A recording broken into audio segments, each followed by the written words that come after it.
बच्चों हमारा अगला टॉपिक है प्रिसीजन एंड एक्यूरेसी। अब इन दोनों में फ़र्क क्या होता है आपने अच्छी तरह समझना है। सबसे पहले बात करते हैं प्रिसीजन की।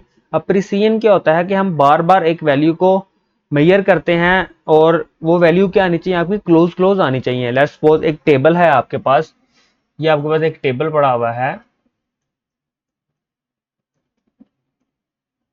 अब आप इसकी लेंथ को मेजर करते हो, एक दफ़ा आपने मेजर की, आपके पास आई 10.1 कह दो। दोबारा आपने मेजर की, आपके पास कितनी आई, 10.2 आई। दोबारा फिर मेजर की, आपके पास कितनी आ गई, लेट्स सपोज मैं कहता तो मेरे पास आ गई 10 आ गई। अब इन तीनों का आप पैटर्न देखो, अब करीब करीब वैल्यूज आ रही है ना, तो ये वैल्यू क्या है, आपकी प्रिसाइज है। और एक्यूरेट क्या होगी, लेट्स सपोज इसकी जो लेंथ थी वो कितनी आनी चाहिए, 10.22 आनी चाहिए। कितनी आनी चाहिए, 10.22।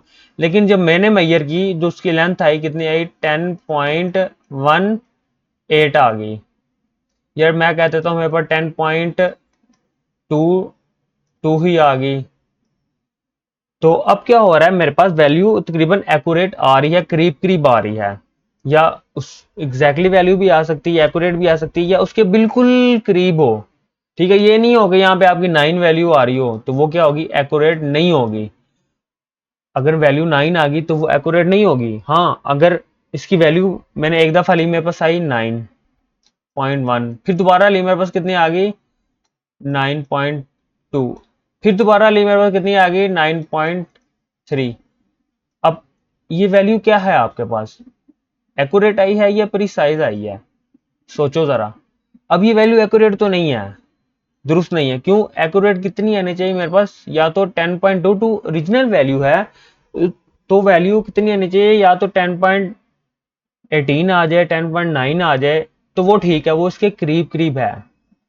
लेकिन अब वैल्यू क्या आ रही है, 9.1। देखो कितना ज्यादा फर्क आ रहा है। एक दफा रीडिंग ली, दूसरी दफा ली 9.2, तीसरी दफा ली 9.3 आ रही है, लेकिन एक्यूरेट तो नहीं है, लेकिन ये प्रिसाइज है। क्यों, देखो वैल्यू, जो भी वैल्यू हम लें, बेशक वो ओरिजिनल वैल्यू के करीब नहीं आ रही, लेकिन वो जो वैल्यूज हैं वो अगर आपस में बिल्कुल करीब करीब आ रही हैं तो वो क्या होगी, प्रिसाइज होगी। लेट्स सपोज मैंने मेजर की, मैंने मेरी वैल्यू आ गई 2.5 आ गई। अब देखो यहाँ पे 10.22 और यहाँ पे 2.55, एक्यूरेट तो बिल्कुल ही नहीं हो सकती। मैंने दूसरी रीडिंग ली, वो 2.4 आ गई, फिर तीसरी ली, वो 2.6 आ गई। अब ये एक्यूरेट तो नहीं है, क्या है, ये बिल्कुल करीब करीब है। ये वैल्यू प्रिसाइज तो होगी, लेकिन क्या होगी, एक्यूरेट नहीं होगी। आई समझ आपको प्रिसीजन और एक्यूरेसी एक्यूरेसी की। एक्यूरेसी क्या होती है, जो आपकी ओरिजिनल वैल्यू है उसके करीब करीब आने चाहिए। लेकिन प्रिसीजन में क्या होता है कि आप वैल्यू को बार बार रिपीट करते हो, अगर वो वैल्यू बिल्कुल करीब करीब आ रही है तो वो क्या होंगी, प्रिसाइज होंगी। लेट्स सपोज एक और मैं आपको एग्जांपल देता हूँ इस टेबल की ही।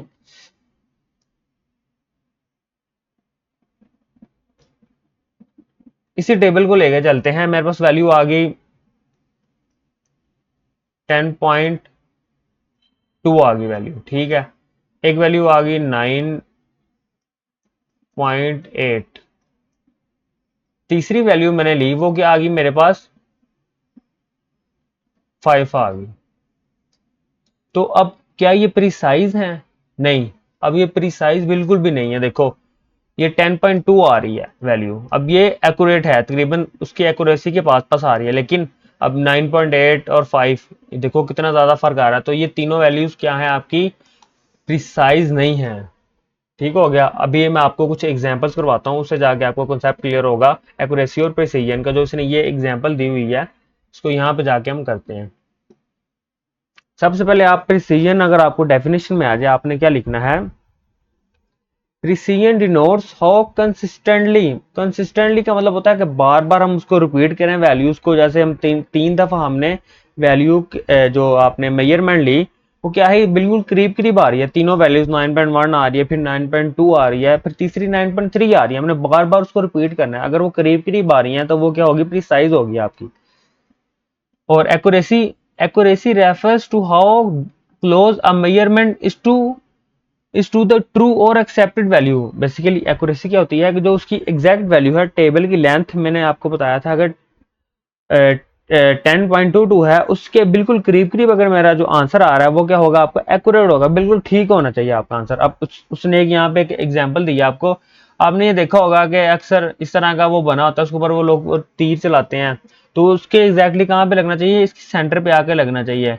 अगर तो वो तीर जो एरो है जो भी है आपके पास, अगर वो बिल्कुल दरमियान में आगे लगता है तो वो बिल्कुल एक्यूरेट रिजल्ट आता है उसका।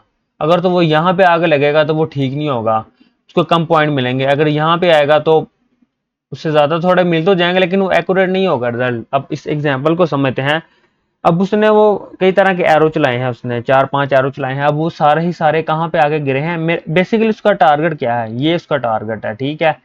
यहाँ तक उसका टारगेट है कि यहाँ पे एरो लगने ही लगने चाहिए। लेकिन अगर रेड पे भी लग जाए तो यार वो ये कंसिडर किया जाता है कि ठीक है, काफी हद तक करीब करीब तो है ना यार वैल्यू, बेशक उसके ऊपर नहीं आई लेकिन करीब करीब है, वो एक्यूरेट मानी जाएगी। मेरी कोशिश ये होगी कि कम से कम इन दोनों सर्कल्स पे आग लगे, ताकि मुझे जो पॉइंट है, मेरे जो प्रिसिजन है या एक्यूरेसी है, वो क्या हो, बिल्कुल ठीक हो। चारों के चारों अगर मेरे यहाँ पे इन दोनों सर्कल पे आगे लगेंगे, मेरी एक्यूरेसी भी हाई होगी और प्रिसिजन भी हाई होगी। अब यहाँ पे देखो, सबसे पहले आप एक्यूरेसी को देखते हैं। मेरा एम क्या है, इन दोनों सर्कल पे आके ये हिट करें। अब देखो चारों के चारों एरो कहाँ पे हिट कर रहे हैं, दरमियान वाले पे आके हिट कर रहे हैं, ये तो बिल्कुल एक्यूरेट नहीं हो गया। अब चारों सर्कल देखो पास पास नहीं है, बिल्कुल करीब करीब है, तो प्रिसीजन भी होगी।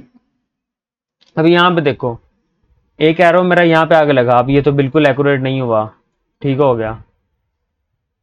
सबसे पहले ये तो बात ही खत्म होगी, कोई भी आपका जो एरो है वो इन दोनों पे आकर नहीं लगा, तो मतलब एक्यूरेसी तो आपकी गई।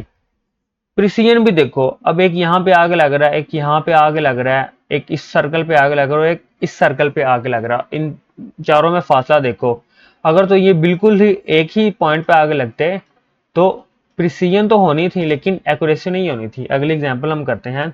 अब यहाँ पे आप देखो, अब यहाँ पे उसने दोबारा निशाना लगाया है। सबसे पहले देखो मेरा टारगेट क्या था, कम से कम यार जो मेरा टारगेट है ना, या तो इस पॉइंट पे आए या तो इस पे आए, ठीक है। अगर बिल्कुल रेड के ऊपर दरमियान में जो रेड ये छोटा सर्कल है, इसके ऊपर आकर मेरा एरो लगता है तो यार क्या ही बात है, कोई बात नहीं, हम कहते हैं अगर वाइड पे भी लग जाए तो हम कहते हैं ठीक है, लेकिन अगर इन दोनों पे लगेगा तो वो ठीक नहीं होगा, एक्यूरेट नहीं होगा। अब देखो आपका एक यहाँ पे आगे लगा है, ये एक्यूरेट है, एक यहाँ पे आगे लगा है, ये भी एक्यूरेट है, लेकिन बकाया देखो एक यहाँ पे लग रहा है, एक कहाँ पे लग रहा है, एक कहाँ पे लग रहा है, एक्यूरेसी तो बिल्कुल नहीं है, ठीक है। और प्रिसीजन देखो, इन सारों में फासला भी बहुत ज्यादा आ रहा है, तो ये क्या है, ना ही एक्यूरेसी है इसमें ना ही प्रिसीजन है। अब यहाँ पे आ गए, मेरा एम ये वाला था और ये वाला था, इन दोनों में नहीं है, मतलब एक्यूरेसी तो बिल्कुल भी नहीं है, उसका सवाल ही पता नहीं होता। अब प्रिसीजन को देखते हैं। अब देखो, लगे तो एक्यूरेट उस जगह पे नहीं है, लेकिन बाहर लगे हैं, लेकिन कहाँ लगे हैं, बिल्कुल करीब करीब करके सारे एरो लगे हैं। देखो प्रिसीजन आपके पास बिल्कुल बहुत ज्यादा हाई होगी। अब तीसरा तीसरी आप एग्जांपल देखो, एक्यूरेसी मैंने कहा था मैं इन दो डब्बों के अंदर आगे लगना चाहिए। अब देखो सारे के सारे एरो इन दो डब्बे के अंदर आगे गिरे हैं, इन दो सर्कल के अंदर आगे गिरे हैं, तो ये बिल्कुल हाई एक्यूरेसी है, लेकिन प्रिसीजन नहीं है। एक यहाँ पे लग रहा है, एक यहाँ पे लग रहा है, इनमें फासला देखो कितना ज्यादा आ रहा है। अब अगले एग्जाम्पल देखो, बिल्कुल रेड वाले के ऊपर जाके लगे हैं, ये दो मेरे टारगेट थे, एक ये था और एक ये था, ठीक है। इसके अंदर आगे सारे ही के सारे लगे हैं, बिल्कुल हाई एक्यूरेसी है, लेकिन प्रिसीजन भी हाई है। देखो सारे पास पास भी हैं, तो क्या है, ये हाई एक्यूरेसी भी है और हाई प्रिसीजन भी है। एक और एग्जांपल देख लें, अब आपने बताना है कि ये क्या होगा। ये देखो सारे एक ही इसके ऊपर आगे लग रहे हैं, ये टारगेट था मेरा और ये टारगेट था। अब एक्यूरेसी तो है, सारे के सारे इन दोनों सर्कल के अंदर आगे लगे हैं, तो एक्यूरेसी तो बिल्कुल है और प्रिसीजन भी है, बिल्कुल पास पास भी है। दूसरा देखो, ये दो टारगेट थे, इनके दरमियान एक भी नहीं लगा, तो एक्यूरेट एक्यूरेसी आपकी बिल्कुल भी नहीं है, ठीक हो गया। और प्रिसीजन है, बेशक बाहर लगे हैं लेकिन सारे क्या हैं, पास पास हैं। अब यहाँ पे देखो, ये दो टारगेट थे मेरे, इन दोनों टारगेट के ऊपर आगे लगे हैं, एक्यूरेसी है लेकिन प्रिसीजन बिल्कुल भी नहीं है। देखो कितना ज़्यादा फासला आ रहा है आपस में इनका। अब यहाँ पे आओ, यहाँ पे ना ही एक्यूरेसी है ना ही प्रिसीजन है, ये दो टारगेट थे, लेकिन ये देखो एक यहाँ पे गया हुआ है और एक यहाँ पे गया हुआ है, एक्यूरेसी तो बिल्कुल नहीं है मेरे पास, प्रिसीजन भी नहीं है, इनके दरमियान फासला आप देख लें कितना ज़्यादा ज़्यादा आ रहा है। तो ये आपकी कुछ एग्जांपल थी प्रिसीजन और एक्यूरेसी की। खैर आपको समझ आ गया होगा कि हमने किस तरह करना है। तो आप यहाँ से आप डेफिनेशन इसकी कर सकते हैं, ये इतनी इसकी डेफिनेशन आ जाएगी और आप एग्जाम्पल से उसे बना के भी दिखा सकते हैं अगर वो आपसे पूछ ले। ठीक हो गया।